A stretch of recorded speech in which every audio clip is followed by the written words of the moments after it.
Gracias.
Assemblée générale paroissiale.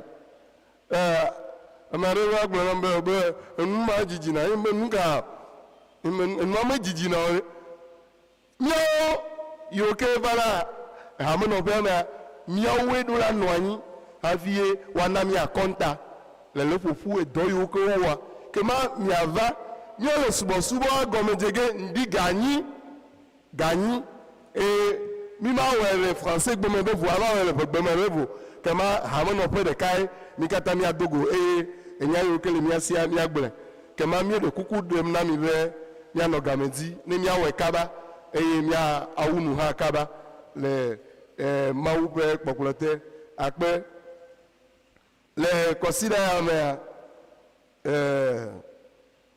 mi ave amebebi oke mawu yodio abe hamemega dada inu musa ajoa kple aƒetɔ tievi dzidzɔnu wowɔ woƒe kukɔnuawo le amlame kple lavie mawu wɔe be amewo woyi ɖe ekuteƒea le míaƒe ŋkɔme osɔfo le wo dome mawu adom semi eye ame yiwo ke ƒe ameveviwo kua mawu afa akɔ na wo nenema ke míele ŋku ɖom edzi be nyitsɔ fi ɖe agbe ŋdɔdɔ anɔ anyi na dada Tenge Elizabeth enyi miabe hamevi eye evia le amexɔxɔ hatsotso ame eƒometɔwo bia tso mia si be edɔ yiwo katã wɔm avedi nɔna edzɔ adzi na yewo ta yewo tsɔ eʋu da ɖi be ne mi dɔ wɔa vɔa memli ɖe agbea yewoawɔ subɔsubɔ ameɖi subɔsubɔ le dokplala gɔve ta yewo bia be hadzia gã Yerusalem hadzia gã kple kpekuha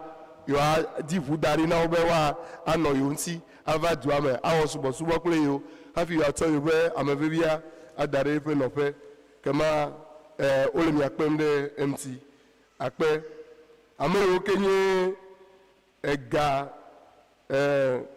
nunɔlawo les acteurs financiers woawɔ tutu ɖo na mi le nyitsɔ memli ɖe agbe le miabe ntome ƒoƒu ƒe takpekpe be xɔa me 13 juin 2026 abale yi ke míele gbeƒã ɖem ene mawu neve mianu eye le ŋkeke yiwo gbɔna mea míaƒe synode yi ke me woawɔ tiatia na moderator le ava me le letia be ŋkeke blaeve-vɔ-enyilia edi le synode ya ƒe nuwua osɔfo yiwo ke nye osɔfo dɔtekpɔlawoa wa ada asi ɖe wo dzi keŋkeŋ eye woaxɔ dɔwɔwu ma consécration au ministère pastoral le nua ƒe tɔxenyenye ta miavi alo miavi ɖeka yi ke nye osɔfo dɔtekpɔla klutse dzigbɔɖia ele wo dome kema axɔ awu anyitsɔ kema mianɔ gbe dom ɖa ɖe eta eya ta avɔa le mia gbɔ mɔ se be amewo le ƒle ŋuƒo vɔ mia agado ɖe mia ŋuti hena wɔna ya wɔwɔ le susu ma ta enu yiwo ke sinoda wɔwɔ lɔ ɖe nu ta míele kuku ɖem be le hamenɔƒea mea míada aƒetɔ ƒe kplɔ ŋu le tia be ŋkeke blaeve-vɔ-ɖekɛlia gbe le 21 juin kema míanɔ dzadzram ɖo ɖe ŋuti le susu me le kadede me le dɔwɔnawo me kple gododo kple nunɔla wo kple nunanawo me be míate awɔe akpe ame yiwo nye ametiti hatutu menɔlawoa takpekpe li na mi le nyitsɔ braɖagbe tso ŋdiga anyi me tututu ame sia ame be vava ele vevie xɔseʋu ŋutifafa bɔbɔbɔ ɖo be ne subɔsubɔa wunɔa yadogo kple yeƒe ame yiwo ke woɖe ɖe yewo ŋuti kple emegbemewo míetsɔ vevesese le gbeƒã ɖem aƒetɔ Goka John Kɔmi ƒe ku enye míanɔ Goka yawa ele Biblia habɔbɔ me emenye Gokawo sɔgbɔ le mía me ame aɖewo le hadzia me ame aɖewo le Biblia habɔbɔ me kaba míanɔ Goka yawa eva na ŋdi sɔleme etɔa megali o woaɖi le Ghana le tia be ŋkeke Le tia adrelia ben keke blabevo adelia kple blabevo adelia dit 26 et 27 juillet au Ghana. Loloto miano viale oli yoke enu ami ngona obe va Togo presbytère nyanyira me awo dodo de unti be nya idio kpo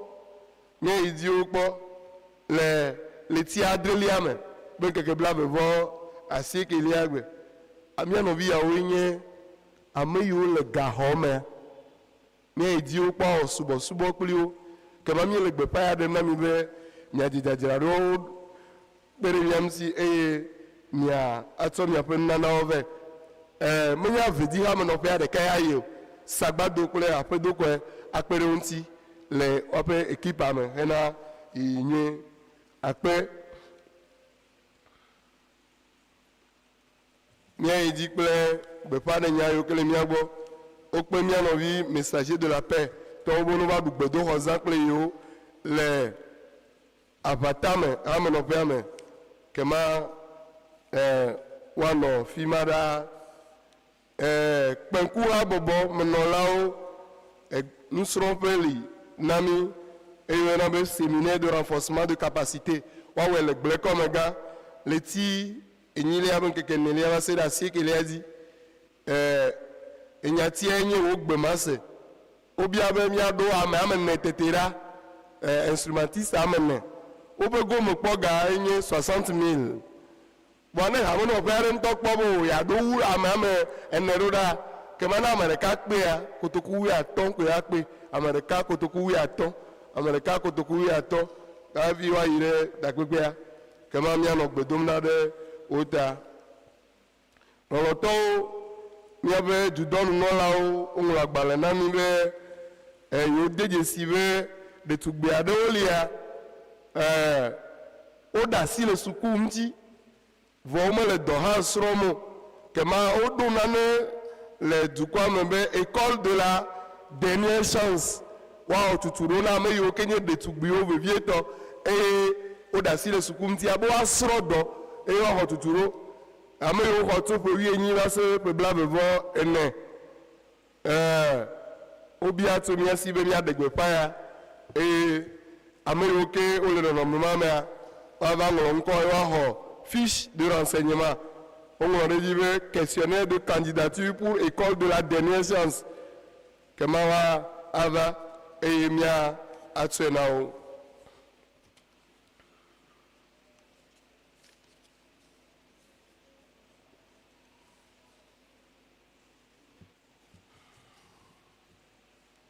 mais que dakpe les digben keke sike ma ouvenu yembe me pole etsoben keke ame vaita mais la pedam ne to di va me ke nyati ke mi to la pedam enye salomo bla be votoli ame nyaobe yehowa enye kpola nye naneke deke ma hiamo fra pe ato wolia tsomiano ikenyi tepere kano la rego fra akpe aton wolia fra akpe wieto alofa aton akpe dada fra akpe reka nko ti megbe fra akpe ene wolia fra akpe blavevo enyi wolia fra akpe adre wolia fra akpe ene alofa ene 4400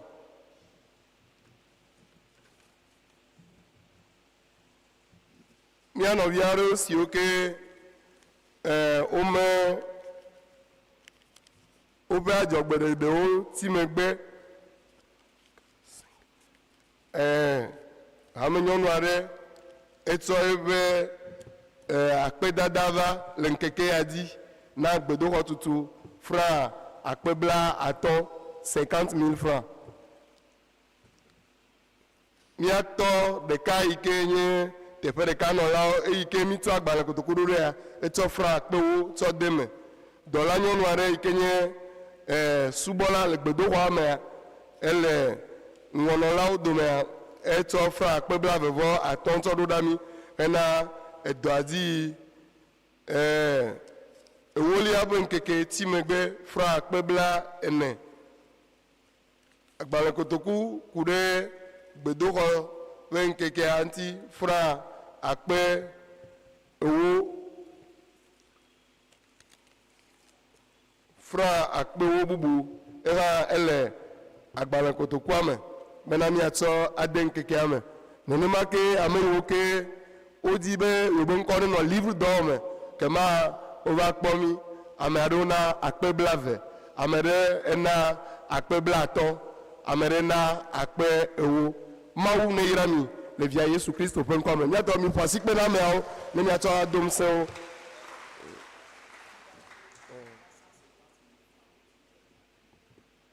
Aha, ok. Osɔfo na me nya vivia be ame yiwo woyɔna wo ɖokuiwo eye woka ɖe wo ɖokui dzi nyateƒe be wodzi wo fi ɖe agbea.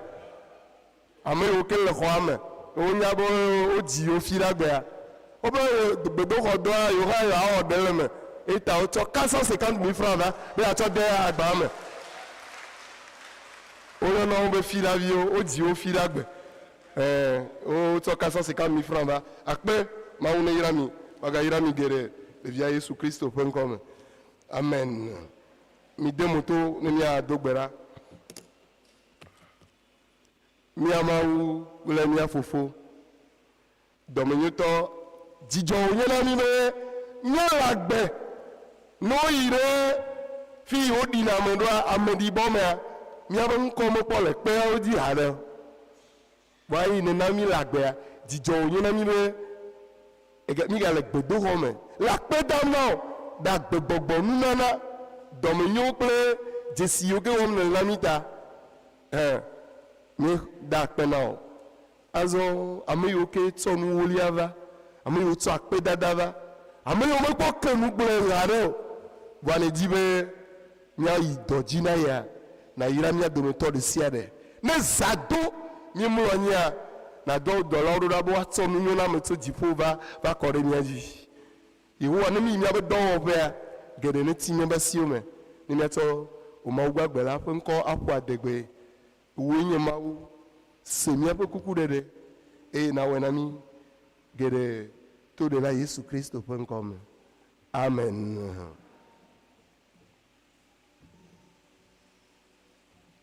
Xɔseʋu kple mɔkpɔkpɔ wa ana mi ha.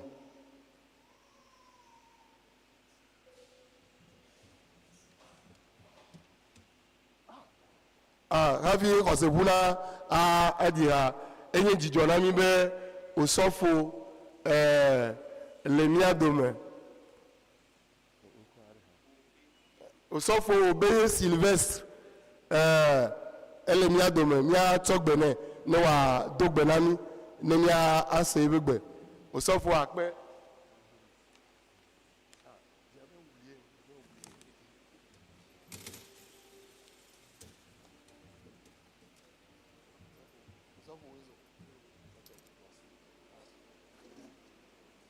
Yesu Kristo, Yesu Kristo, Yesu Kristo, mi da akpe na Yehova elabena eƒe dɔmenyo eye eƒe amenuveve li tegbe.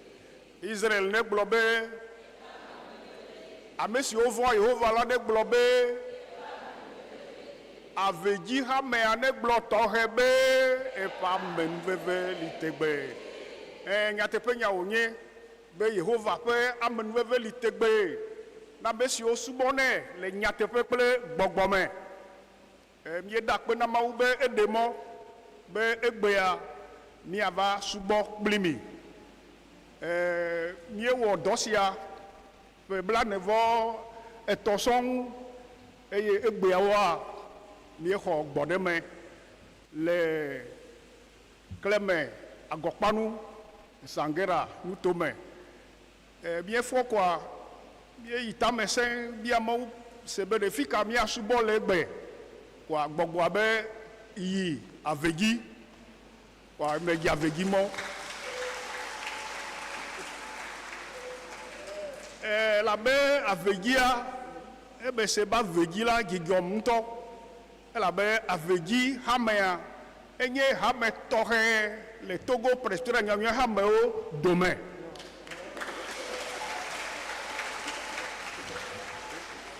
Miede dzesi be mienye hame yi ke wɔa nuteƒe, mienye hame yi ke miele Mawu subɔm le nyateƒe kple gbɔgbɔme vavã.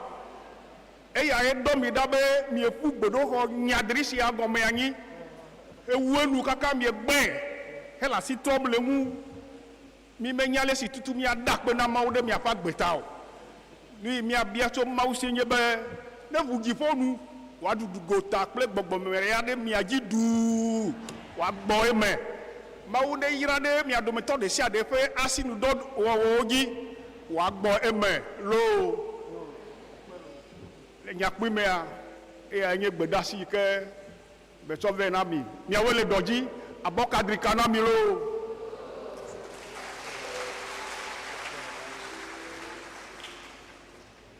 Pensez-vous?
míaƒe ŋkɔdo mawunyawo.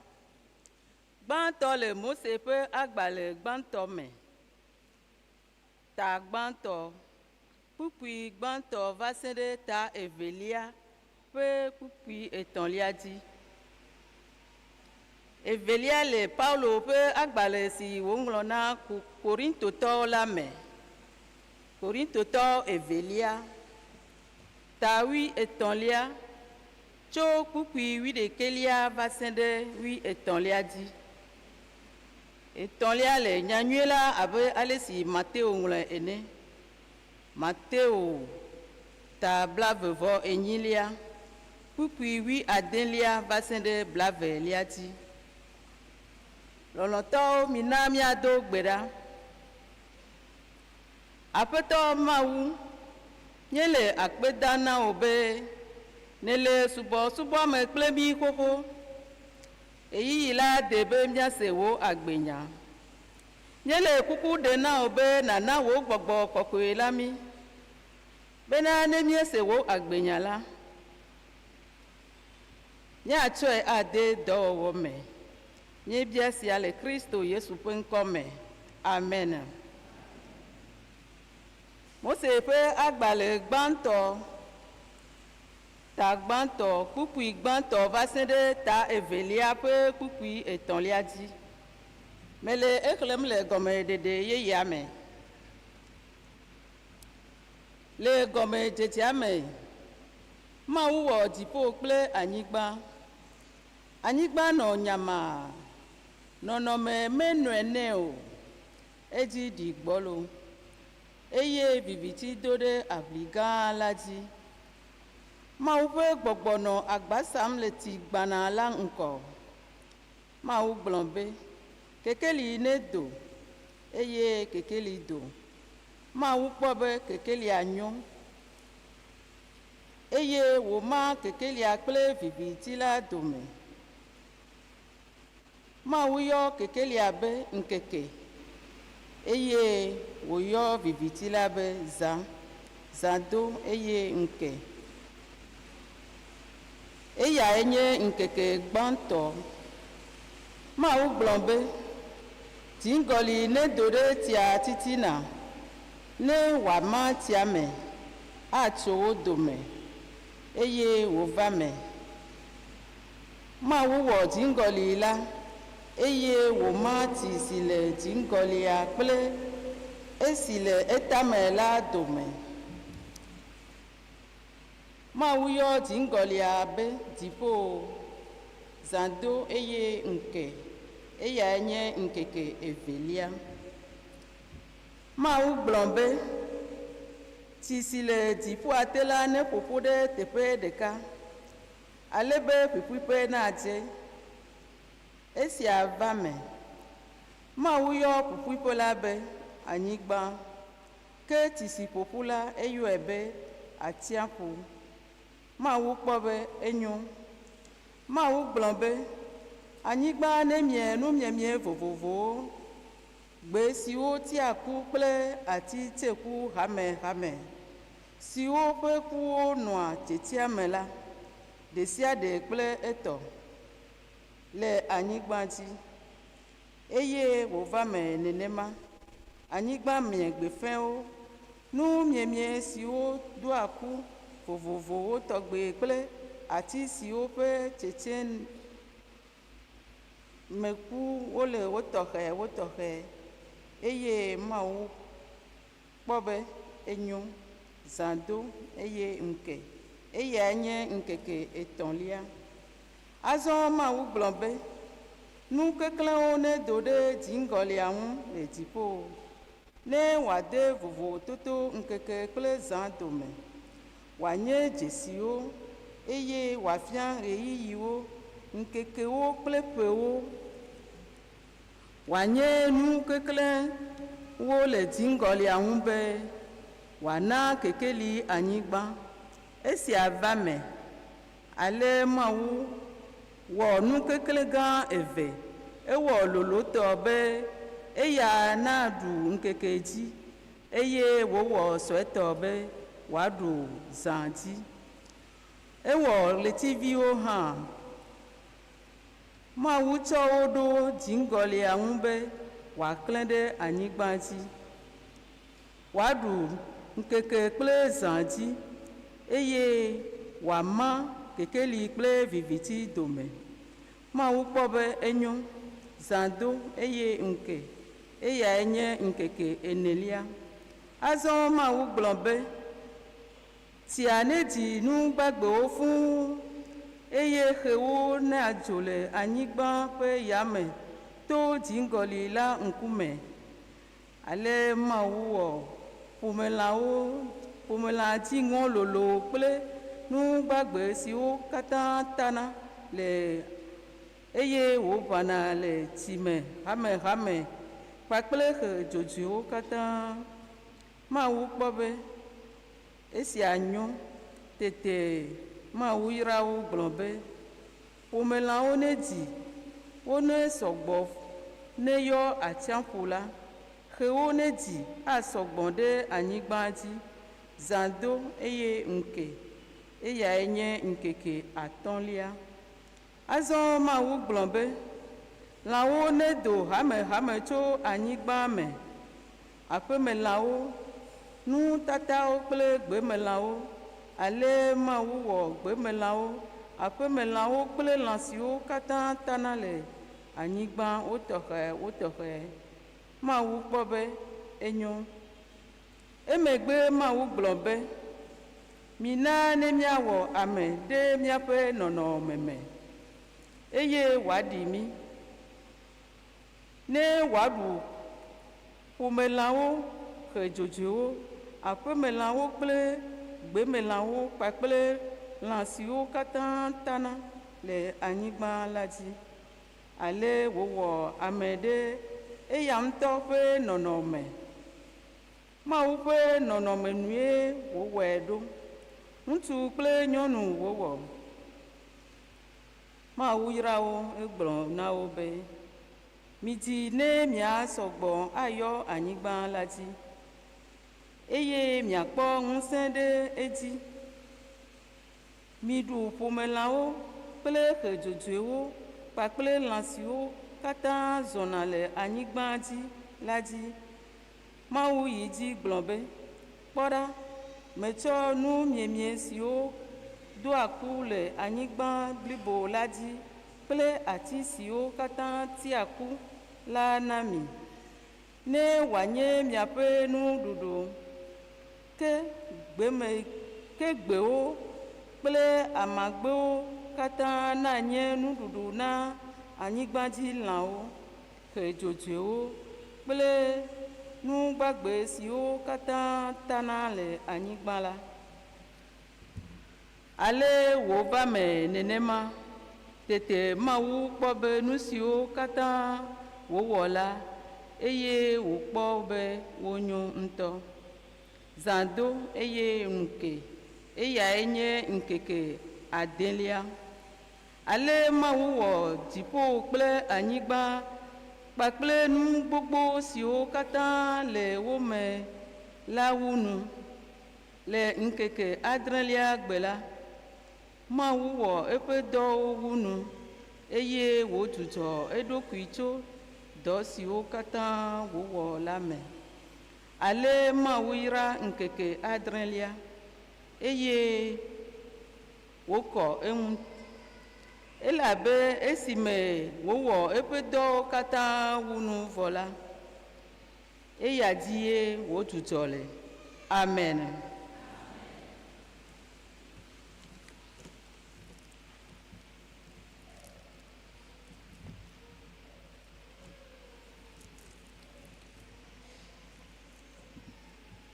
Míaxlẽ míaƒe mawunya evelia le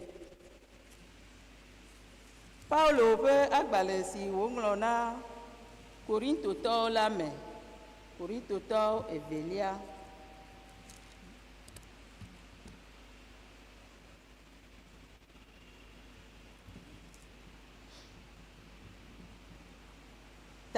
Tabla vevɔ enyilia.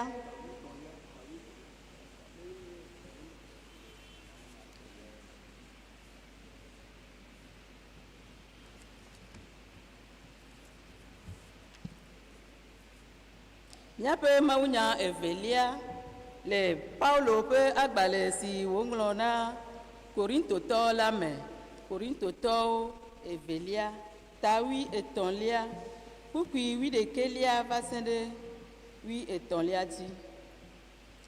Mlɔeba la nɔvinyewo, minɔ anyi nyuie,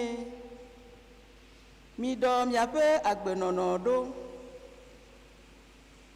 miwɔ ɖe nye nuxlɔ̃amenya dzi, miaƒe tame susu nesɔ, minɔ anyi le ŋutifafa me. Mawu si lɔ̃ amegbetɔ, eye wòna ŋutifafa la nenɔ kple mi. Mido gbe na mia nɔewo lɔlɔ̃tɔe. Ame sia ame nana asi nɔvia lɔlɔ̃tɔe. Ame siwo katã ŋu wokɔ la do gbe na mi. Aƒetɔ Yesu Kristo neve mia nu, Mawu nelɔ̃ mi, eye Gbɔgbɔ Kɔkɔe nenɔ mi katã mia dome. Amen.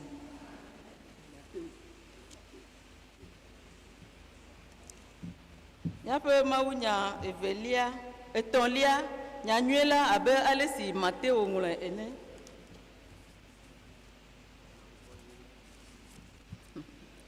Mateo tabla vevɔ enyilia, kpukpui 16lia va se ɖe 22lia dzi.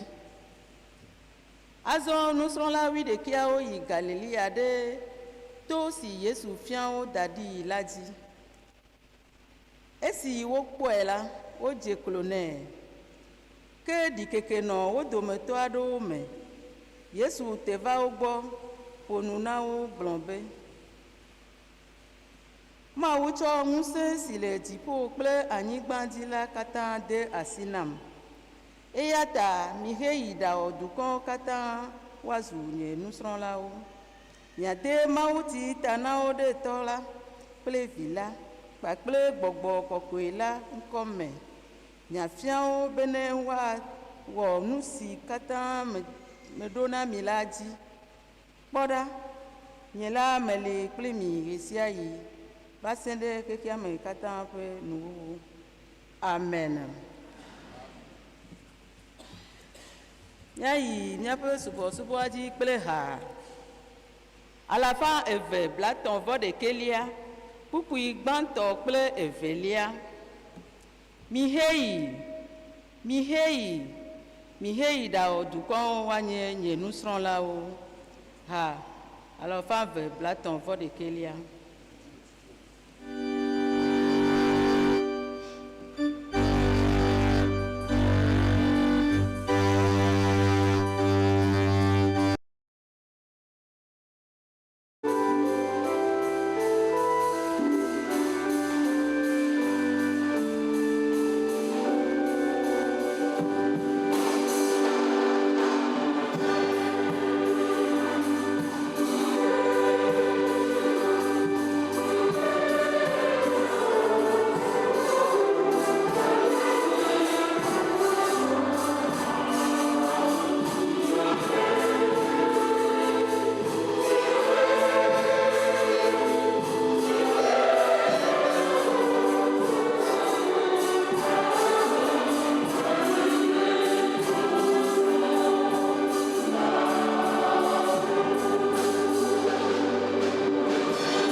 tso ame siwo nu míaxlẽ mawunya kpukpui si le agbalẽ kotoku siwo míema la dzi eye le mawunya me ɖeɖe me míawɔ ŋkekea dzi mawunya etɔ̃awo enyatia kple mawunya kpukpuia ŋutidɔ.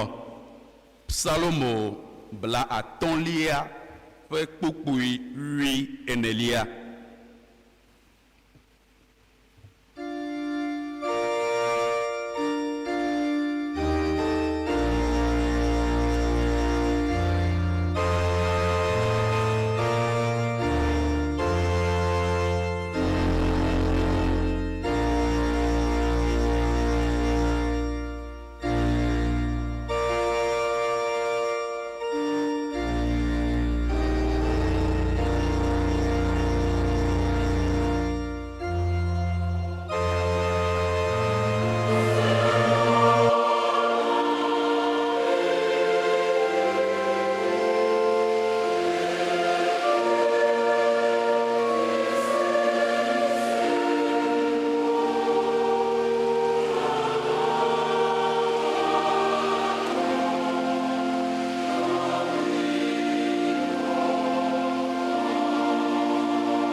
Dada sa vɔe na Mawu eye naxe wo adzɔgbeɖefe na dziƒoʋĩtɔ la. Tsɔ akpedada sa vɔe na Mawu eye naxe wo adzɔgbeɖefe na dziƒoʋĩtɔ la. Amen. Nɔvi lɔlɔtɔwo le míaƒetɔ Yesu Kristo me abe ale si míese xoxo la ene nyati siwo ɖe tso egbe ƒe Mawu nyawo me le biabiam tso mía si be míaɖe gbeƒã nuwɔwɔ nya la hena xexea me ƒe ɖeɖekpɔkpɔ. Ale ne míeyi ɖe mawunya gbãtɔ mea, míakpɔ be Mose ekplɔ mí yi ɖe xexemewɔwɔ ƒe ŋutinya gbɔ eye míakpɔ ale si ye nuwɔwɔ nya la de asi edɔwɔwɔ me tso gɔmedzedzea me ke. Nenema ke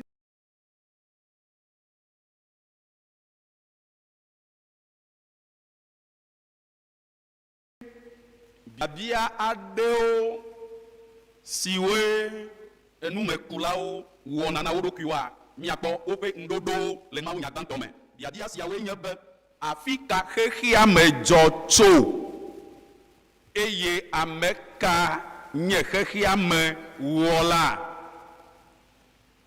Ekae nye amegbetɔ ƒe wɔƒe kple eƒe dɔde asi le nuwɔwɔ la me. Le mawunya mea, Mose ɖe fia mi be Mawu eyae nye xexea me wɔla eye Mawu wɔ xexea me eye wòde asi tɔtrɔ le eŋuti me. Mose na míeke ɖe ŋuti be enya eyae Mawu tsɔ wɔ xexea me. Labe ɣe sia ɣi koa ebe eye Mawu gblɔ be esia le mía fiam be ŋusẽ kple agbe le nyame. Eya ta mi Kristo tɔwo ne míele enya gblɔ ge la ele be míagblɔ enya nyuiwo sɔŋ ko, ele be míagblɔ agbenyawo sɔŋ ko, ele be míagblɔ enya yiwo ke anye yayra ƒe nyawo ɖe míawo ŋutɔ mía ɖokuiwo ŋu, ɖe mía viwo, míaƒe ƒometɔwo, míaƒe ƒome ŋuti, be enya ƒe ŋusẽ kple agbe yi le emea wòawɔ eƒe dɔ. Nuwɔwɔ nyaa ele kple Mawu tso gɔmedzedzea me. Enya ma ke Mawu tsɔ wɔ ame le esime wogblɔ be mi ne míawɔ ame ɖe míaƒe nɔnɔme ne wòaɖi mí. Azɔ Mawu wɔ nuwo katã vɔ hafi wɔ ame, eye edɔ yi ke wòde asi na amea eyae nye be ame nakpɔ abua dzi, alé be nɛ, akpɔ nuwɔwɔ la ta. Eyae nye míaƒe dɔde asi abe ale yi ke wodzina mí le ehawo me ene. Ne míeyi ɖe nyanyuiŋlɔla Yohanes gbɔa, le eƒe agbalẽa ƒe gɔmedzedzea eɖe fia mí be nuwɔwɔ nyama la eli kple Mawu tso gɔmedzedzea me, eye nuwɔwɔ nyama eya ke nye Mawu le esime wogblɔ be le gɔmedzedzea me nya la li kple Mawu, nya lae nye Mawu, enya la manɔ emea womewɔ naneke si wowɔna o. Nuwɔwɔ nya lae nye eyi ke Yohanes va le ɖeɖem fia mí. Nuwɔwɔ nyama yi ke nye Mawua eyae va zu ŋutilã yi ke nye vi la Yesu Kristo si nye Mawu ƒe nɔnɔme ɖeɖefia xexea me. Ne míeyi ɖe Trinitate ƒe gɔmeɖokpe gbɔa, woɖe fia mí be Mawu si ke nye Fofo la, Vi la kple Gbɔgbɔ Kɔkɔe la, wole ɖeka, si gɔme nye be ne fi yi ke woyɔ Fofo la le la, woyɔ Vi la kple Gbɔgbɔ Kɔkɔe hã, eye wole tasɔsɔ ɖeka me, eye subɔsubɔ ɖeka eyae dze na wo. Le ema nu, nuwɔwɔ nya yi ke ye wole biabia tso mía si egbe be míaɖe gbeƒãe hena xexea me ƒe ɖeɖekpɔkpɔa, eyae nye Yesu Kristo, nyamavɔ si trɔ zu ŋutilã. Le Mawunya evelia me, Apostolo Paulo le eƒe agbalẽ evelia yi wòŋlɔ na Korintotɔlawo nuwum eya nye taƒonya.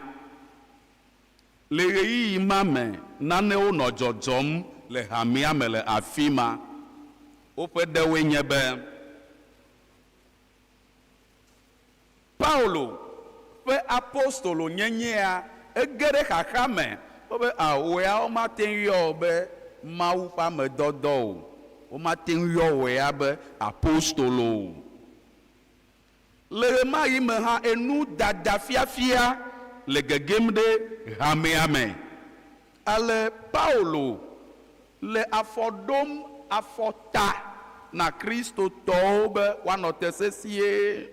Ale xɔseme ɖe asi eye wòtsɔ ŋutifafa nya, ŋusẽdɔme nya kple yayra nya hele wo nam, eye wòle kristotɔwo kpem be woanɔ anyi kple wo nɔewo le dzidzɔ me, le nɔvi lɔlɔ̃ me, eye woanye amedɔdɔwo hena ŋutifafa yi le mía fiam be kristotɔ ne eɖo afi aɖe, ne ele aƒe aɖe me, ne ele ƒome aɖe me, ne ele habɔbɔ aɖe me, le wo dɔmea, le mama kple dzrenyawo teƒea, ele be ŋutifafa nava.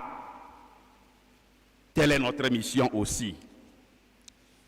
Et que ma Christo ha de yi ke li, eye wòwɔe be mamawo kple dzrenyawo na ɖe ɖa la ele ɖase ɖim le nuwɔwɔ nya la ŋuti ke ma míawo hã egbe Togo Presbyteria nyanyue ha me ne míekpɔ keke fi yi míetso hafi azɔ mɔɖeɖe anɔ anyi be hamea nawɔ eƒe synode bla 75 ele be míase me be ele be míaɖe mamanyawo ɖa míaɖe dzrenyawo ɖa ekema dɔdɔ ɖe dɔgbe yi ke Mawu dɔ mí be míaɖe gbeƒã nuwɔwɔ nyanyue la azu wɔwɔ le Togo dukɔa me eye le xexe blibo la katã me. Ne míeva nyanyuea gbɔa, Mateo hã ele eƒe agbalẽa ƒe taƒonya ŋlɔm eye agbalẽa ƒe akpa ya míeyɔnɛ be dɔgbedenya gãtɔ. Kema Yesu Kristo ele nusrɔ̃lawo dɔm eye wòde dɔ asi na wo be woayi aɖawɔ dukɔwo katã ne woanye nusrɔ̃lawo woade mawutsi ta na wo ɖe Fofo la, Vi la kple Gbɔgbɔ Kɔkɔe la ƒe ŋkɔ me eye woafia wo be nu siwo katã ye fia woa woawo hã woawɔ ɖe edzi nenema ke. Lɔlɔtɔwo le mía Aƒetɔ Yesu Kristo me kema ele be azɔa nuwɔwɔ nya sia yi ke nye enya nyuia yi ke ku ɖe Kristo Yesu ŋutia na dogo le Palestinia nyigba dzi, le Israel nyigba dzi eye wòaɖo ta ɖe dukɔ bubuwo gbɔ si le fiafiam be ɖeɖe kpɔkpɔ menye dukɔ ɖeka ɖeke ko ƒe nya o ke boŋ enye xexeme blibo la katã tɔ. Ale edɔ ya dze gɔme tso Yerusalem eye egbea wòva ɖo míawo hã mía gbɔ. Eyae wɔe be Togo Presbyteria nyanyue hã me dzɔ eye hamenɔƒe hã edzɔ le Aƒlawu Avedi ƒe koa me. Ku ɖe gbeƒãɖeɖe nuwɔwɔ nya la ŋutia ele emɔ eve nu. Emɔ gbãtɔ eyae nye be woayi ɖe amewo gbɔ eye woaɖe gbeƒã nuwɔwɔ nya la na wo, míeyɔe be évangélisation offensive.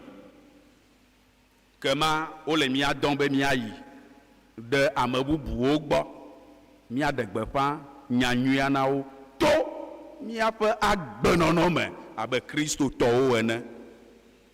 Eƒe mɔnu evelia eyae nye be abale yi míeƒoƒu ŋdi ya enea míawɔ sɔleme eye míase Mawu ƒe nya. Míeyɔ eya be évangélisation défensive. Évangélisation défensive eƒe mɔnu aɖe nye be teƒe yi ke woyɔ Mawu ƒe ŋkɔ da ɖo la míawɔe be wòanye teƒe dzani. Kema ekplɔ mí ɖo ta ɖe gbedoxɔdɔ ƒe enya gbɔ. Egbea míeɖoe be míagaʋuʋu mía nɔewo ale be míayi ɖe edua dzi. Kema ne míena nu hena Mawu ƒe gbedoxɔ tutu la, míele gbeƒã ɖem nuwɔwɔ enya la to mɔ bubu nu. Eya gblɔ me Mawu nya yi ke le agbalẽ kotokua dzi ale na mi be tsɔ akpedada sa vɔe na Mawu eye naxe wo adzɔgbeɖefe na dziƒoʋĩtɔ. Enye akpedada na Mawu ƒe mɔnu. Le nyateƒe mea, Mawu mehiã ega o nu kata la be nu sia nu nye etɔ xoxo ke me hã la ele mɔ kpɔm be mía ade ɖe go afia be míede dzesi be yele nu gãwo wɔm na mí ale míaƒe nunana enye gbɔgblɔ na Mawu be akpe labe mede dzesi be ewɔ nu gãwo nam eye wònye míaƒe adzɔgbeɖeɖe ɖo ɖe Mawu ƒe dɔ si ke wòɖo anyi la gbɔ kema nenye be míana nu egbe míatsɔ ayi ɖe dua dzia enye míaƒe gomekpɔkpɔ le Mawu ƒe ɖeɖedɔ la me enye míaƒe gomekpɔkpɔ le gbeƒãɖeɖe nuwɔwɔnya la me. Mawu yi ke ne wɔ xexea me to eƒe nyamea egale amewo yɔm egbe to enyama ke me enyama ƒe gbeƒã ɖem hamea le ale lɔlɔtɔwo míaƒe ŋuɖoɖo nana yɔyɔ ya egbe ya yi mí le gbedoxɔ ya mea eya enye be nu yiwo ke Mawu na mía míaɖe le wo me eye míatsɔ ado eƒe gbedoxɔdɔ ya ɖe ŋgɔ. Mawu nayra mí to esia hã wɔwɔ me. Amen.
citronnelle. 500, les gars. 500, EV. 600. 1000 francs, les gars. Tigwe, 1000 francs, les gars. 1000 francs, EV. 1000 francs. Et ton. Et baba. 1000 francs. 1000 francs, les gars. 1500. 1500, les gars. 1500. EV. 1500. Attends. Ebli. Ebli.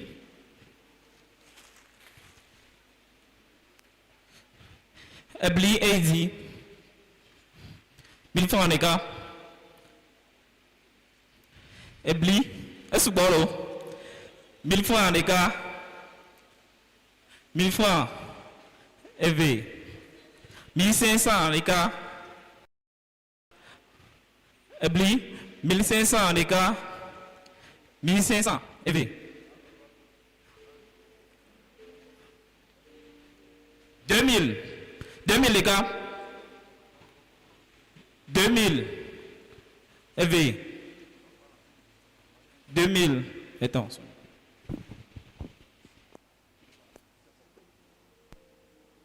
Eyon akpe nyatsok bena ame ilengona commission mobilisation de foi no aponu na minemia ayiwana odi akpe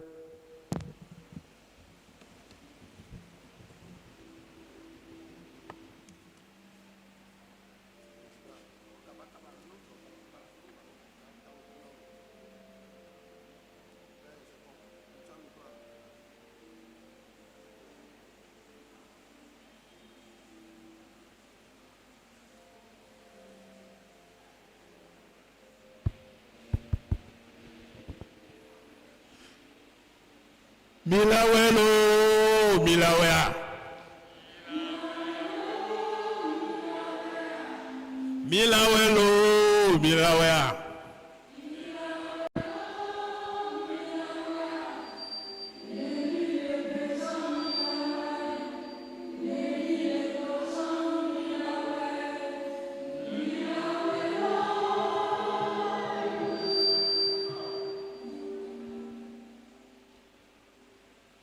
Yesu Kristo. Yesu Kristo. Yesu Kristo. Migabaro miamankume ndile be miao fête du temple velier. Ye mi nyanyore bele ke mi weri il le beni me nyaza mi gouvayi le 8 mars. Ya gigom mi petela asi bene ne kama ganyanyo mi be amoro gbogbo mi be o mana ga me onwero ya ta o mete o ta si gbala o goro ron kaiva ya ta mi o ke mi webela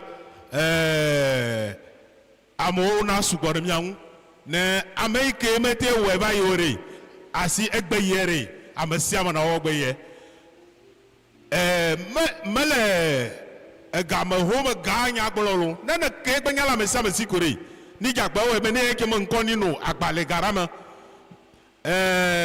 ameko wewo ngbedodo va ita voyo mete va wunu yolo wo wori vo mete wunu la egbe menyaba ogorobo wo wunu ameko me o rekata va ita la menyaba o ke gorobo ba egbe la yo kono ngbedodo ne enu gaye galu gbogbo ne mi iye ekhora me goro karumo wala ne miatewe mi poyi mi o le 8 mars yimi luire mi arokoji bo frese o mi rola wen mo le popo be frese rolo yima nyemi o ko enemi mi na bi posi pere kan mi on toru ko mi akọ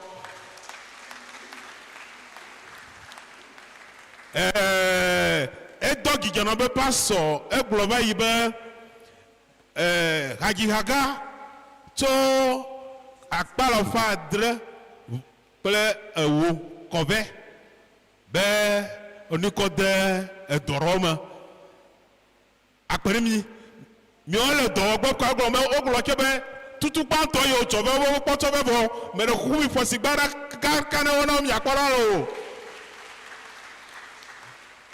mɛ nya bɛ hasusiwo pɛtɛ kele gɔgɔrɔ o gaba o gan gawo mi akpɔ vɔ kanyi keke mi wona ba ndodo re egbe le re ame sia ame ni de roku fia ame sia ame ni wɛ re ne mi akɔ fia bɛ la avegi hame re erui be gawɛ ne ame ɖe ɖo be ya o promesse egbe ya dongbe vɔ egara me le si gbe le o ɖo tɔ na va tsɔ na kɔsira ye gbɔgbe alo kɔsira vumemegbe la yeke mi te wɔ yeke miaga na mi wleti ɖeka na me ko be oni ne keke o ne wɔte va tu ŋgbedodo ya kɔ wɔwɔ la mi le wleti ɖeka na tso le gbedzi kɔ ɖe wleti le menu wuwu ta ɔke na te awɔ ŋgbedodo egbele ɔŋlɔ ɖe wo ma me miakɔ da ɖe ne miakpɔ leke enu pete na yi ɖo parce que enu ɖo mi le nye be egbe ŋkeke le re ne mekpɔ o re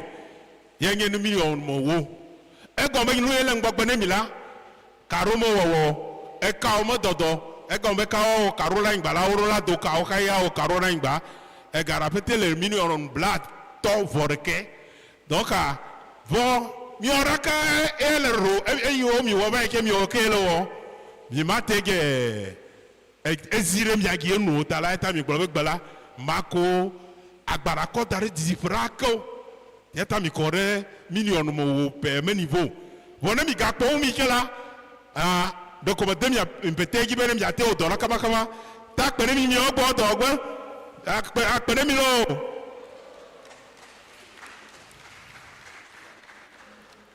Fifia le la amewo na ɖo mia dome atso reçu kple wo mawo ɖe asi kple agbawo ne ame ko bo tu o me ŋgbedodo me ga la to wotsui te woxɔ reçu tsɔ no ame ko bo wɔwɔ ŋgbedodo yie ne galo si te wo te wotsɔ na te no reçu ne mi ke si me game sɔ gbegbe ke ne o promesse ko wo aŋlɔ ɖe wo ma me ne miate sɔ kɔnta ɖi tame nya be gbele la ame wo pete le xɔra me gbele la be nya me pete mi dzawe enu yi miaga te tsɔ koe ye be ne mi dza wu nu vɔ ɖe nya dada yi le megbe ne mi la nya vivie ɖe le si na ba gblɔ ne mi wo nua me nu wu vɔ pete la ye ma gblɔ ne mi ye mi pete le hara me la ye mi ɖo la tsɔ fia be gbedoxɔ ye mi dza tui mi ɖui ke be mi na wunu pete mi na kpɔmɔ enu wo teƒe akpe ne mi wɔ gbɔ dɔ gbɔ o.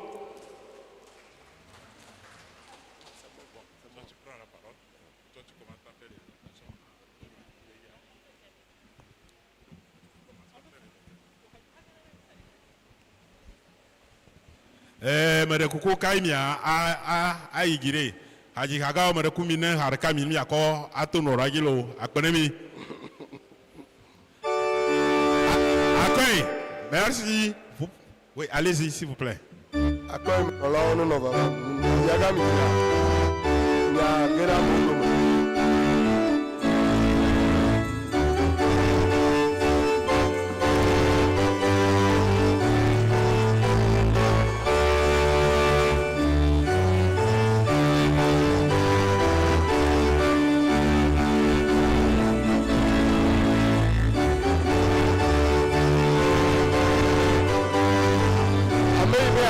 Ne kasi di wa amola kɔɛ ame bɛ awo gbedodo wa amewo le mia dome yafa si tɛmɛ wa kele mia dzi.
vegetɔwo di akpena mi di ha ɖe fifia le ha alɔfa vebla tɔvɔ ɖekelia na mi nya be mi heyi ɖawɔ dukɔwo woanye nye nusrɔ̃lawo avedi hamenɔƒe mi nya be mi wɔe vɔ français be mi ɖo tournant stratégique aɖe yi ke ne nanewo li le xexea me ɖe ne edi la xɔe le mawu si ɖe ne me ƒã nu oa meho na o osɔfo me da la kpa ne mi me ƒã nu ɖe nanewo ta le miaƒe agbe me o ɖe nanewo li ɖe meho na o ne mi kpɔ filipitɔwo ƒe agbalẽ ta enelia ƒe kpukpui adelia ɖe wo be ɖe migawu naneke o ke boŋ le nɔnɔme sia nɔnɔme me la miaƒe biabiawo na dze mawu ŋkume to gbedodo ɖa kple kuku ɖeɖe dzi kpakple akpedada français wo be avec action de grâce egbe ami di be miagblɔ na mawu be akpe edze nanewo gɔme le miaƒe agbe me eye nye ya be yehowa na wu nu yiwo katã wòdze gɔme le miaƒe agbe mea egɔme nye be nye mawu gɔmedzedze dziyiyi kple nuwuwu ƒe mawu ame sia ame yi ke do ŋgbe na mawua to kuku ɖeɖe me ne bia eɖokui se be ɖe azɔli ka me zɔ kple mawu o gaƒoƒoe nye ya be mahe nye adzɔgbe ɖe fe eye mawu na tite le eƒe fiazikpui dzi agblɔ nya ɖe le eƒe agbe me osofo obe ye ɖo kpe dzi na mi be mawu dɔ ye ɖo ɖa be yeaɖo kpe dzi na mi be yedza ʋu dziƒonu ne yeaɖuɖu dziƒo yayrawo kɔ ɖe mia dzi ɖe mianɔ anyi akpɔ dziƒo yayra yawo ato mia ŋua ao amenuveve ya nye mia tɔ megato mia nu ayi o amenuveve ya mate ŋu ato mia nu ayi o miaƒe hadzidzi ɖe gblɔ be ɖe edɔwɔla nye Yesu tɔ elabe bliku yi ke mieƒãna ɖe anyigba me ɖe miekpɔna bliku ya be egblẽa evovoa awo emiena edona go ehe eye wòzuna ati etsena ku geɖe mi mega susuna bliku ɖeka yi ke mi kɔ ƒã ɖe nutɔ o eva zuna bliku geɖe eye miedzina ha esia yi be dɔwɔwɔla nye Yesu tɔ dɔ si wɔ miele la esi wonye Yesu tɔ ta mate ŋu agble o elia be bliku si miena afi kpɔ akekeli ene eku nɔle anyi gbɔme hafi trɔva zua bli yeye toku me wova tiaku yeye gaƒoƒoa te be ame aɖe ne kpɔ miabe ŋutinya ne wòabia mi se be ɖe aleke ne wɔ hafi wò ŋutinya trɔ alea ne edi da se ne bɔ nuku me ƒã le aveti ƒe gbedoxɔ ƒe nyawo me na ame atsa ne wɔ tiatia be ɖe ne nenemae aveti ƒe mawua lea ekema nye hã masubɔ miaƒe mawua elabe mawu gbagbe wònye mawu nuteƒewɔla wònye medona ŋugbe dana o mawu be mi do ye kpɔ mi do Yehowa kpɔ mi do Yehowa kpɔ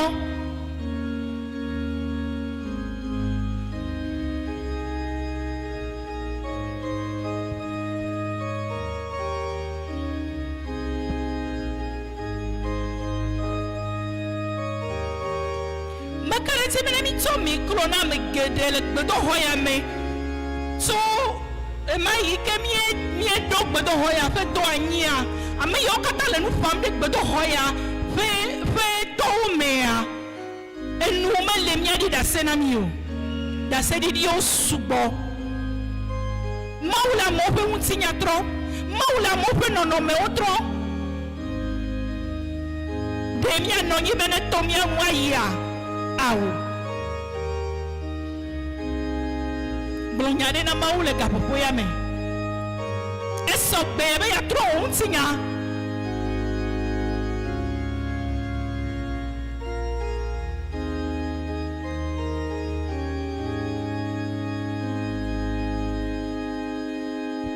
On s'en fout, la dame il y a une évangélisation offensive, agressive. Gapopoigny a bien y a toma ou na mo forcé. N'y a pas mon signe. Et nous on a pas mal à l'école. Ah. Gapopoigny n'y a un signe à l'école là.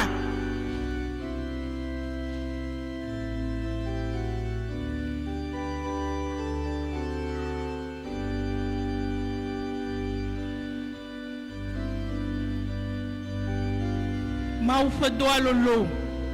Zagbagba o hana tsodele e doyame.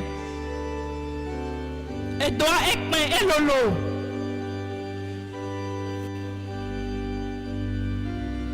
Alors beto ho ape no no memele ticho dem ne mi oya. Biaro ki o sebede e kae mo wole uha. Akonta kana gemala.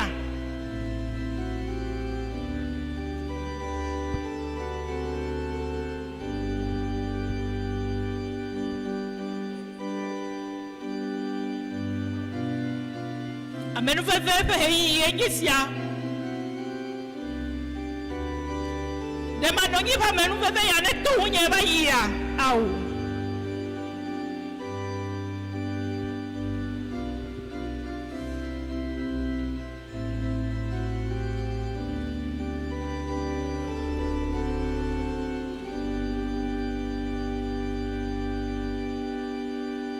Ma ube mine do ekpo.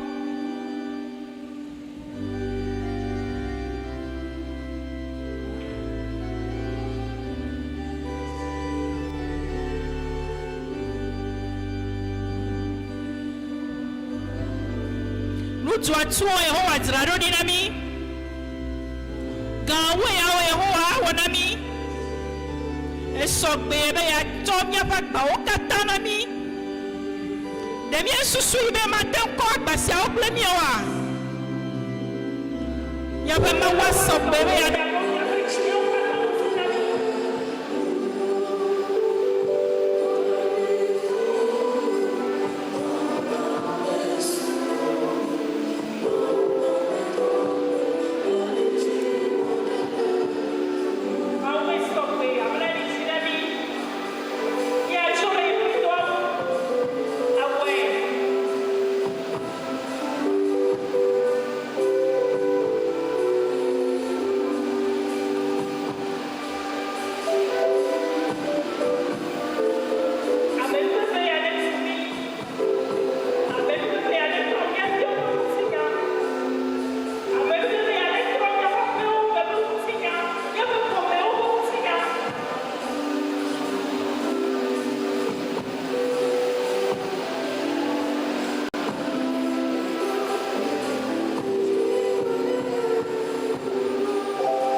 que ce soit 5 000, que ce soit 10 000, 1 million, 10 millions ou même 2 000, on prend.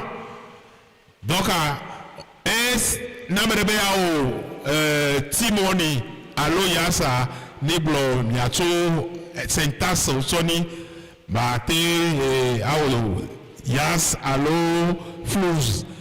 Donc, il y a une précision, il m'a dit que nous c'est là que vous voyez ça, mais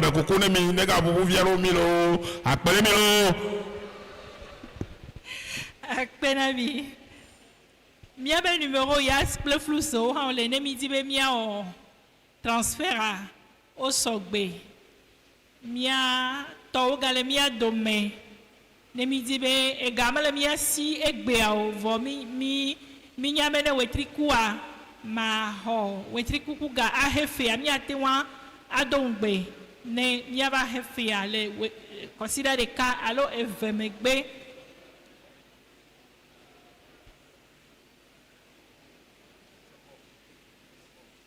mia to gale mia dome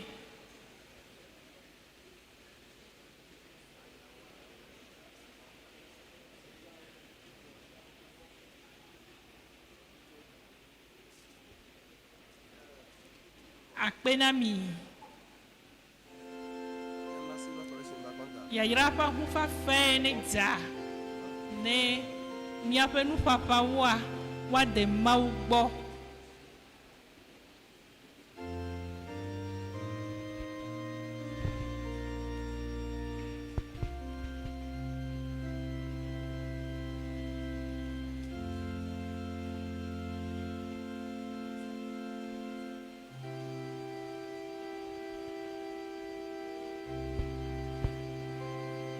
Gadzola o galemia dome. Ok. Afi mia yedia mia de kukuna. Ok, agbasa beva ho. Donc hi 500 elle a signé, 200 elle a signé. Alors 300 elle a signé. Ni matin wa yo merebe mabana 200 ne wana mrosi ota. Agbare le tepe ya. Mia ga de kukuna. Amesiame. Mi kata mi acho. Acho na neva dare tepe ya. Na bedoho pe do mia de kukuna Jerusalem haji haga waga dejo e ho menami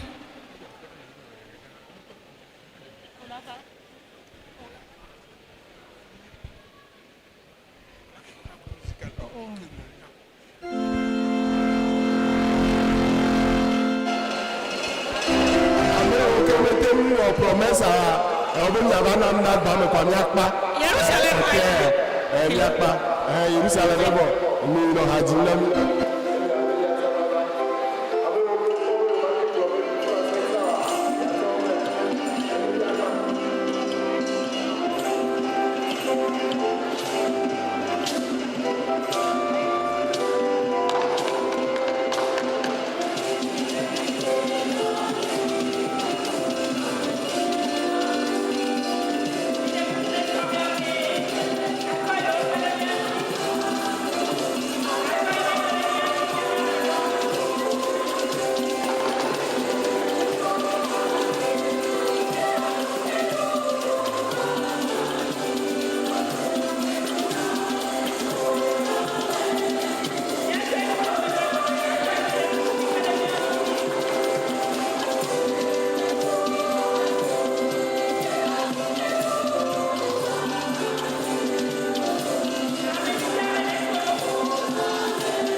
míawɔ xɔse ƒe afɔ ɖeɖeɖe.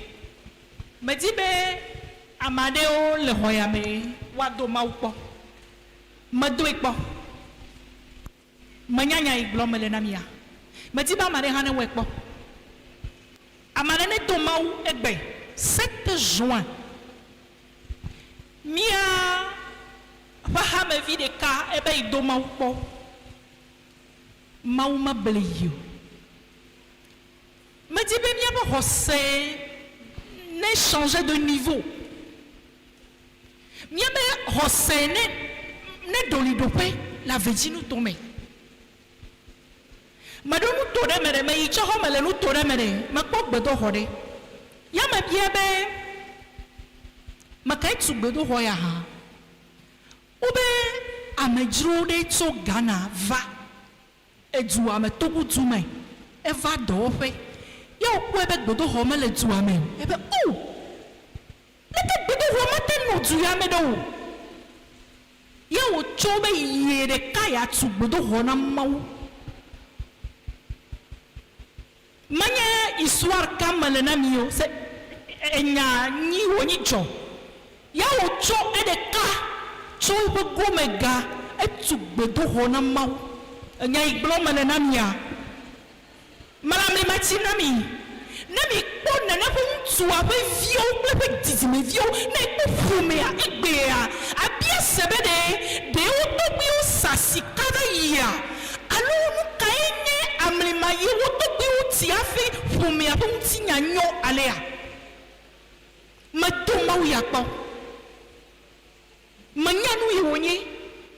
Je l'ai expérimenté, je sais de quoi je vous parle. Mita ti amlima egbe. Nu yi me dzɔ la vedi ha me kpɔ wa egbea edza dzɔ. Mia nɔvi ɖe be ɖe ye ƒe asinutɔ wɔwɔ ye ya egame le esi o. Vɔ yi hã yi dzi ado Mawu kpɔ. Enu ya edza nɔ nyi tegbe. Miatsɔ anɔ ŋku ɖom egbe ŋkeke ya dzi. Enya ɖe le asi wa nɔvi nye. Tata lɔlɔnyo, mɛ kari di be ɖoƒe yi ke mi ɖo na míaƒe wɔna eyia ele vevie ŋutɔ eye wòhiã be ame sia ame na ye ɖokui me wòakpɔ enu gã yiwo katã Mawu le wɔm le eƒe agbe me. Ɖomahi ne wole Mawu ƒe nukunu dɔ ƒe nya gblɔma wòhã ɖe ko ne si ne ko.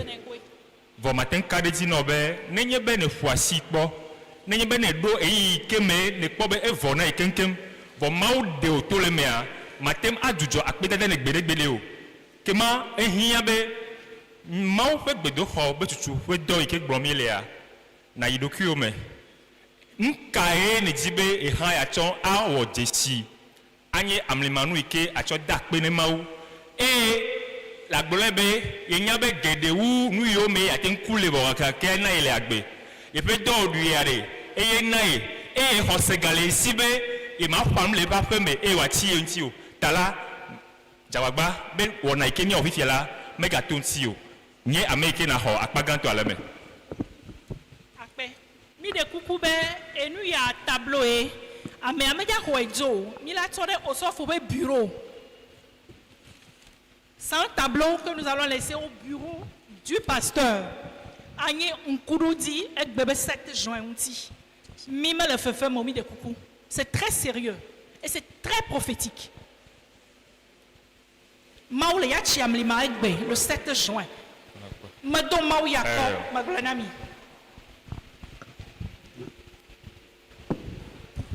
Apprécions l'œuvre. Yewa.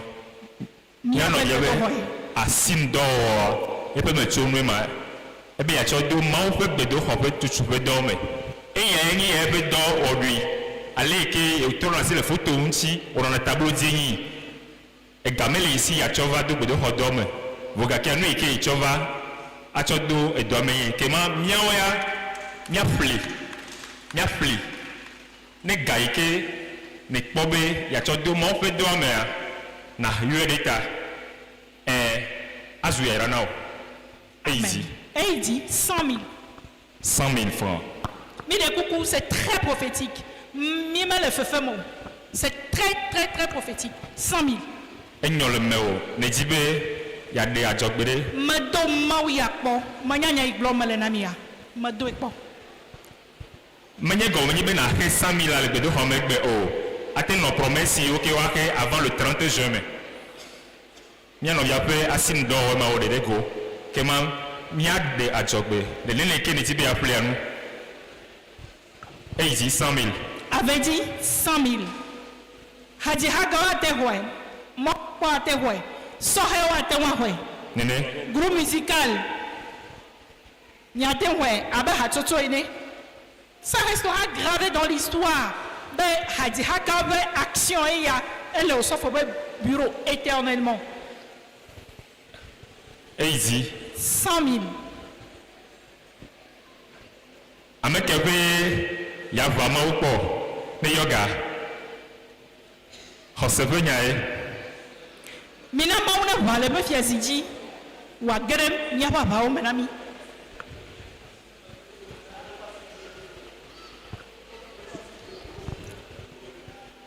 meƒedometɔ be mebe le kpɔm oa ele kɔ asi dzi le megbedome.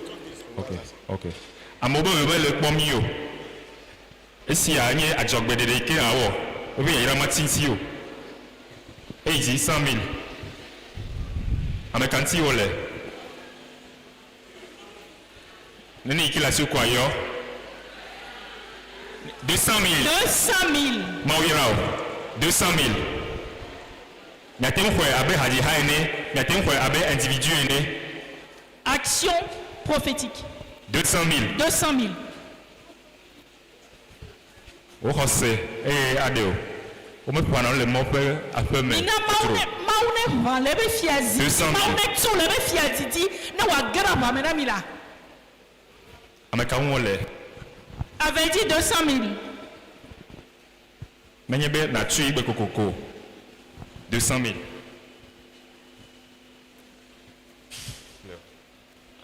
akpa yi godzitɔ mele kpɔm yi o ata grace yi akpa yi godzitɔ wonɔ kpɔ nyuie 200 000 ta contribution pour la construction du temple une action prophétique de grâce en ce 200 jour 000 du 7 juin voilà 7 juin 2026 ce sera gravé dans l'histoire avait dit 200 000 action prophétique 200 000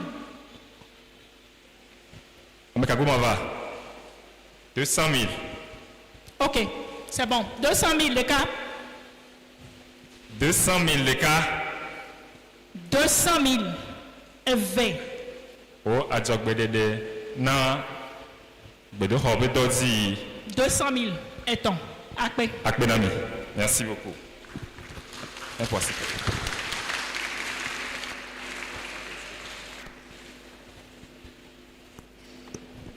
Enyo mi dakpe na commission mobilisation de fonds.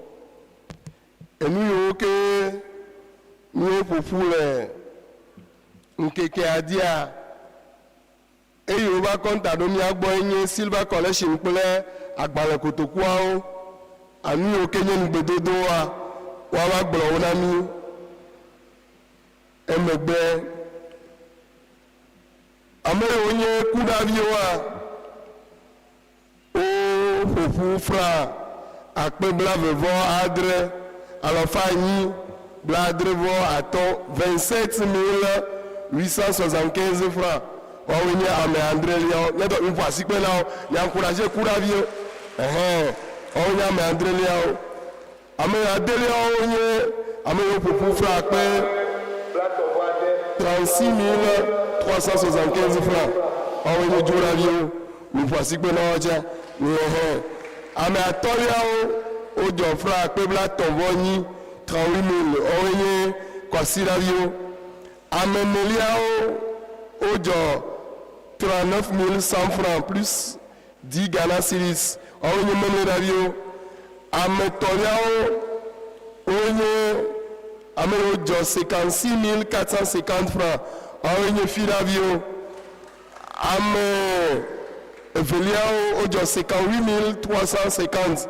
woawo nye yawɔɖaviwo ame gbãtɔwoa woawo nye braɖaviwo wodzɔ 76 000 875 plus 20 Ghana Cedis. Que ma Silver Collection a 332 900 francs plus 30 Ghana Cedis. Le loto agbale kotokwa lui oke nye poleme egbo owenye 907 575 plus 10 Ghana Cedis. Que ma nemito et nous via pour pouvoir un million de cas francs à la fave blane à la fin de bla adrevo à ton 1 240 475 francs et il nous jojo il nous la bame ameyoke on bedodo santo owo nu ple eyoke ava mawu awebe watso va pe no watem ayi tepe ikemidibe waya apena miro mi deux motos ne mi adogbera. Prions le Seigneur.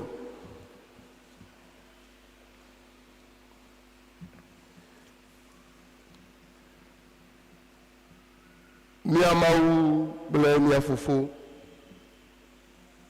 Untoy blona mi be mi me gava iba nkume asibolo. Mi ato mi ape do me tsonu ala dak pena. Et à ta le coucou de m'envoie na ho mi ape nuna na o na yira de digere e mi astoya ma aga desio atore o ma gba gbera gbo kokure mi anya le sike mi ato nuna na o adakpe na o e wa zugbe lili avagbo ho ple mi onto abenna na le wa pe mene e de la Yesu Kristo avule la kule la fin comme ni bien aussi au Qatar. Amen.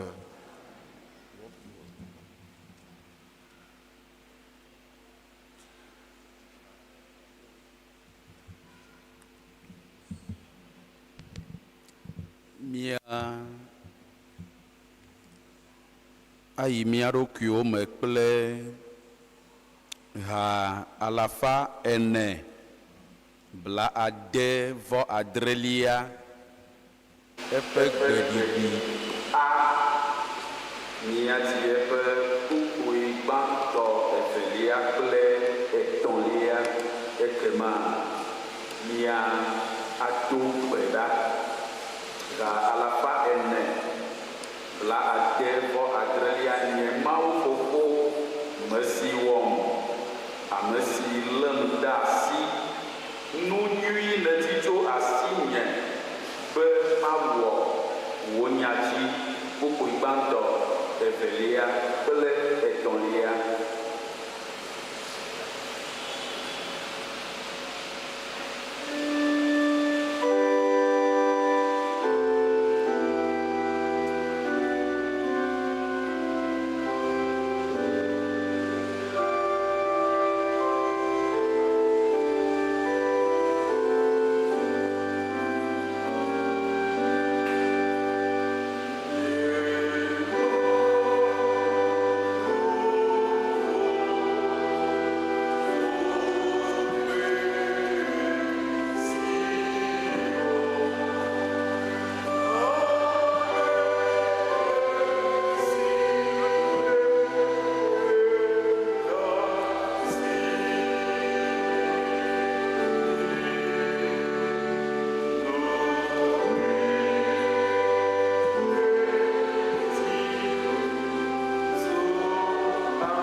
eye nya si le biabia tso mia si be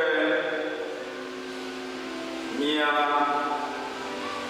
adegbeƒa nuwɔwɔ nya gena xexea me ƒe dedekpɔkpɔ la.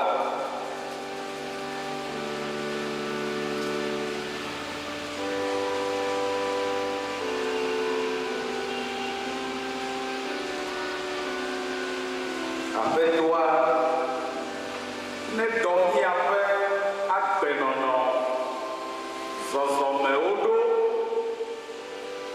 be woanye gbeƒãɖeɖe nuwɔwɔ nya la le ame siwo dome míele agbe le.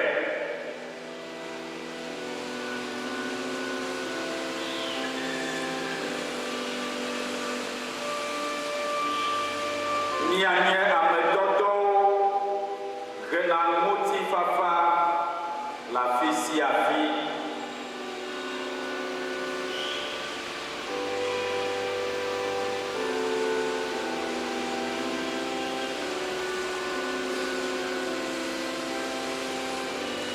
Miese me hã be gbeƒãɖeɖe nuwɔwɔ nya la eyae nye be le amenɔƒea me afi mia ato te Mawu ƒe dɔ si wɔm míele si nye gbedoxɔdɔ.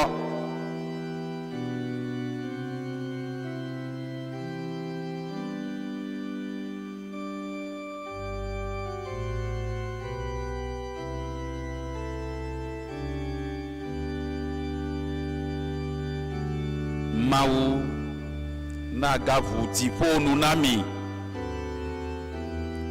fi yiwo ke nuawo do tsoea le kɔasiɖa yeyea me toto mea miagakpɔ geɖe ɖe wo teƒe.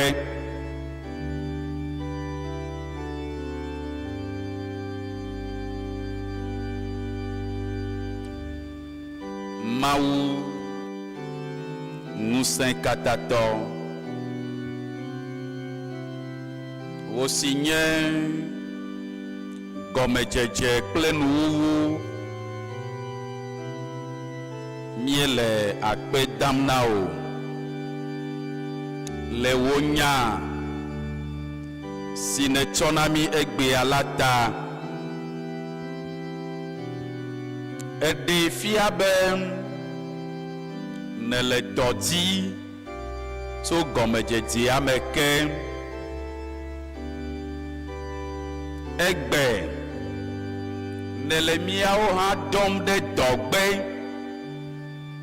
be míaɖe gbeƒã nuwɔwɔ nya na xexea me ƒe ɖeɖekpɔkpɔ. Mawu míele kuku ɖem na wo be nàtsɔ ŋusẽ kple ŋutete siwo katã hiã hena gbeƒãɖeɖe dɔ sia la ana mí ale be míate ŋu agblɔ wo nyanyui na amewo katã be woava agbe mɔ la dzi. Miena ŋuɖoɖo wo yɔyɔ hena wo dɔ le afii. Aƒetɔ, mieda akpe be nètsɔ nunɔmesiwo na mí. Míeɖe le wo ŋuti tsɔ va be míatsɔ ayi ɖe wo gbedoxɔdɔwo dzi. Míefa nu ɖe wo aƒe me. Mawu, míele kuku ɖem be nàʋu dziƒo nu ale be nàƒã nu ɖe míawo hã míaƒe agbe me ɖe míaƒe ƒomewo me le wo nya nu be wɔze la maɖi gbɔlo eye ami si le goea me la hã ma vɔwo ta aƒetɔ na be míaƒe ewɔzewo ewɔ nagadɔwo eye ami nagadɔ egoeawo míanye yayramewo le afi sia afi le míaƒe dɔwo me le míaƒe asiawo me le afi sia afi. Míetsɔ kuasiɖa yeye si me dzem míele la le asiwo me dem tɔxɛ eviwo siwo ayi ɖe BEPC ƒe dodokpɔ tso braɖagbe Mawu tsɔ wò ŋusẽ tɔkpɔ ƒo xlãwo woanɔ dedie eye woayi nu siwo katã woabiawo woana ŋuɖoɖo sɔsɔetɔwo be dziɖuɖu nanye wo tɔ. Ame yiwo yi ɖe BAC 1 wole mɔ kpɔm na akɔnta aƒetɔ míeɖe kuku be nanɔ kpli wo le mɔkpɔkpɔ sia me eye woƒe mɔkpɔkpɔ manye dzodzro o. Míetsɔ míaƒe hamea le asiwo me dem le esime wòle dzadzram ɖo hena eƒe sinode bla 75 si me woatia kplɔla gbãtɔ le. Mawu míetsɔ dzadzraɖotɔwo le asiwo me dem. Ne ɣeyiɣia ɖoa wò ŋutɔ nanɔ edoawo wɔwɔ me hena wò ŋkɔŋutikɔkɔ tɔxɛ. Míetsɔ ame yiwo katã le gome kpɔ ge le tiatia wɔnawo mea le asiwo me dem nato gbɔgbɔ kɔkɔe ƒe ŋusẽ me eye naklẽ ɖe wo me ale be tiatia si woawɔa wòanye hena hamea ƒe ŋgɔgbedede. Aƒetɔ nɔ mía gbɔ nakplɔ mí míato kuasiɖa me dedie le Kristo Yesu ƒe ŋkɔ me. Amen. Le tsitrenu mía ale míaƒe nyawo aƒoƒu ɖe egbe si Kristo fia mí me aha gblɔ be mía Fofo si le dziƒo wò ŋkɔ ŋuti nakɔ wò fiaɖuɖu nava woawɔ wo lɔlɔ̃nu le anyigba dzi sigbe ale si wowɔna le dziƒo ene na míaƒe nuɖuɖu si asu mía nu egbe la mí tsɔ míaƒe nu vɔ ke mí sigbe ale si míawo hã yetsɔe ke na ame siwo da vɔ ɖe mía ŋuti la ene. Megakplɔ mí tetekpɔ me o ke ɖe mí tso vɔ̃ɖitɔ la si me elabena tɔwoe nye fiaɖuɖu kple ŋusẽ kple ŋutikɔkɔe yi ɖe mavɔmavɔ me. Dɔdɔ ɖe dɔgbe ƒe nya gale ŋkuɖome dzi na mí be míayi aɖe gbeƒã nuwɔwɔ nya hena xexea me ƒe ɖeɖekpɔkpɔ. Mixɔ Mawu ƒe yayra, Mawu ƒe ŋutifafa si ƒo gɔmesesewo katã ta nadzɔ miaƒe dziwo kple tamesusuwo ŋu wòadzra wo ɖo le Kristo Yesu me. Amen. Ha 432 ƒe kpukpui eveawo mi tsitre he Yesu le mia yɔm.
Mawu mia fofo nublanikpɔla kple dɔmenyotɔ.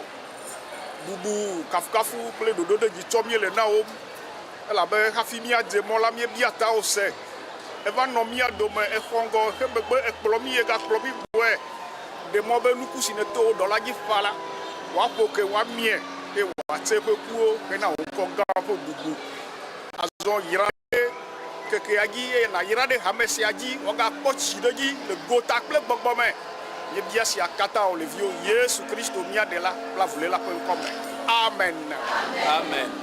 Bena mi le o. Ewɔ dɔ le o. Amen.